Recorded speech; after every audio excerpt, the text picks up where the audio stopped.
সকল শিক্ষার্থীদের একটি নতুন ভিডিওতে স্বাগত জানাই। আজকে তোমাদের সামনে Tripura university BA third semester history মেজরের পেপার 4 অর্থাৎ 302 সাজেশনটা নিয়ে আলোচনা করবো। ইউনিট এ থেকেই প্রথমে তোমরা যে কোয়েশনটা দেখবে, discuss the causes and results of February revolution or revolution of 1848। এই কোয়েশনটি তোমরা সবার প্রথমে ভালো করে দেখে নেবে। এই ইউনিট থেকে এই কোয়েশনটি মোস্ট ইম্পর্টেন্ট। তারপর নেপোলিয়ন যে এখান থেকেও কোয়েশ্চেন আসবে। তো নেপোলিয়ন যে টপিকটা আছে এখান থেকে অনেক কোয়েশন হতে পারে, 5-6টির মতো কোয়েশন হয়ে যেতে পারে। তবে আমি এখান থেকে মূলত 3টি কোয়েশন দিয়েছি, এই 3টি কোয়েশন তোমরা পারো।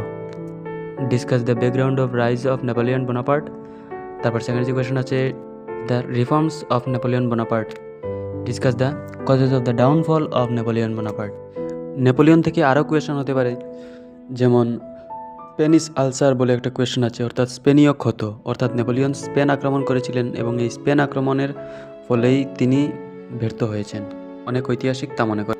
তারপর নেপোলিয়নের বিভিন্ন স্পিচ দিয়ে কোয়েশ্চেন আসতে পারে, যেমন I am the revolution, I am the destroyer of revolution. তবে নেপোলিয়ন থেকে তোমরা যদি কোয়েশ্চেন দেখতে না পারো তাহলে তোমরা এক্সট্রা করে একটা কোয়েশ্চেন দেখে নেবে, discuss the main features of Metternich system. এবারে দেখে নাও ইউনিট বি থেকে কোন কোয়েশ্চন দেখবে।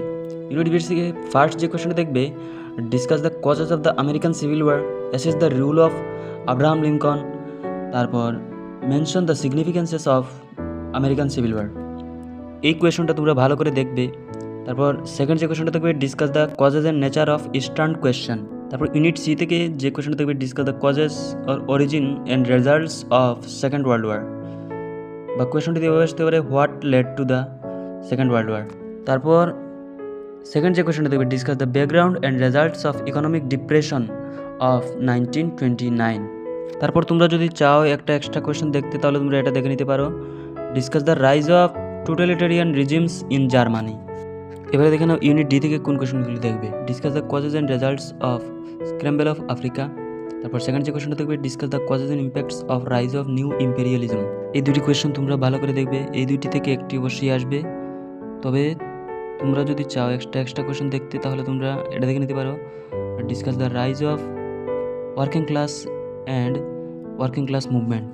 তবে ওয়ার্কিং ক্লাস মুভমেন্ট থেকে আরও অনেক কোয়েশন হতে পারে, যেমন চার্টিস্ট মুভমেন্ট, লুডাইট মুভমেন্ট, তারপর পিটারলু ম্যাসাক্রে।